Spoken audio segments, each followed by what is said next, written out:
दोस्तों आज फिर हम नई स्टोरी के साथ गेम प्ले शुरू करते हैं। तो चलिए गेम प्ले शुरू करते हैं और स्टोरी भी आपको सुनाते हैं। धोखेबाज का अंत। किसी स्थान पर एक बहुत बड़ा तालाब था। वहीं एक बूढ़ा बगुला भी रहता था।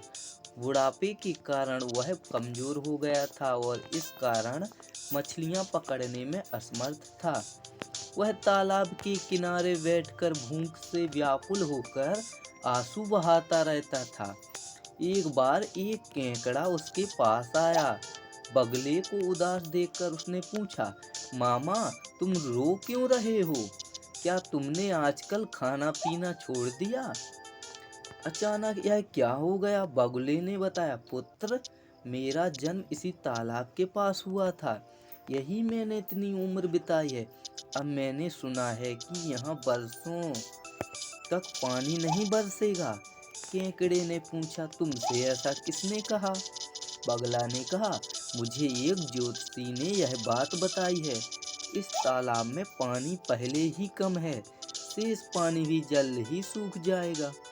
तालाब के सूख जाने पर इसमें रहने वाले प्राणी भी मर जाएंगे। इस कारण मैं परेशान हूँ। बगले की यह बात केकड़े ने अपने साथियों को बताई। वे सब बगले के पास पहुँचे। उन्होंने बगले से पूछा, मामा, ऐसा कोई उपाय बताओ जिससे हम सब बच सकें। बगुला ने बताया, यहाँ से कुछ दूर एक बड़ा सरोवर है। यदि तुम लोग वहां जाओ तो तुम्हारे प्राण की रक्षा हो सकती है। सभी ने एक साथ पूछा, हम उस सरोवर तक पहुंचेंगे कैसे? चालाक बगुले ने कहा, मैं तो अब बूढ़ा हो गया हूँ। तुम लोग चाहो तो मैं तुम्हें ठीक कर पीठ पर बैठाकर उस तालाब तक ले जा सकता हूँ। बगले सभी बगले की पीठ पर चढ़कर दूसरे तालाब में जाने के लिए तैयार हो गए। दुष्ट बगला प्रतिदिन एक मछली को अपनी पीठ पर चढ़ाकर ले जाता और शाम को तालाब पर लौट आता। इस प्रकार उसकी भोजन की समस्या हल हो गई। एक दिन केकड़े ने कहा, मामा, अब मेरी भी तो जान बचाइए।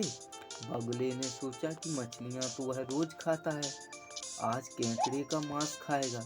ऐसा सोचकर उसने केकड़े को अपनी पीठ पर बैठा लिया। उड़ते हुए वह उस बड़े पत्थर पर उतरा जहां वह हर दिन मछलियों को खाया करता था। केकड़े ने वहां पर पड़ी हुई हड्डियों को देखा। उसने बगुले से पूछा, मामा, सरोवर कितनी दूर है? आप तो थक गए होंगे। बगुले ने केकड़े को मूर्ख समझकर उत्तर दिया, अरे कैसा सरोवर, यह तो मैंने अपने भोजन का उपाय सोचा था। अब तू भी मरने के लिए तैयार हो जा। मैं इस पत्थर पर बैठकर तुझे खा जाऊंगा। इतना सुनते ही केकड़े ने बगले की गर्दन जकड़ ली और अपने तेज दांतों से उसे काट डाला। बगला वही मर गया। केकड़े किसी तरह धीरे धीरे अपने तालाब तक पहुंचा। मछलियों ने जब उसे देखा तो पूछा, अरे केकड़े भाई, तुम वापस कैसे आ गए? मामा को कहाँ छोड़ आए? हम तो उनके इंतजार में बैठे हैं। यह सुनकर केकड़ा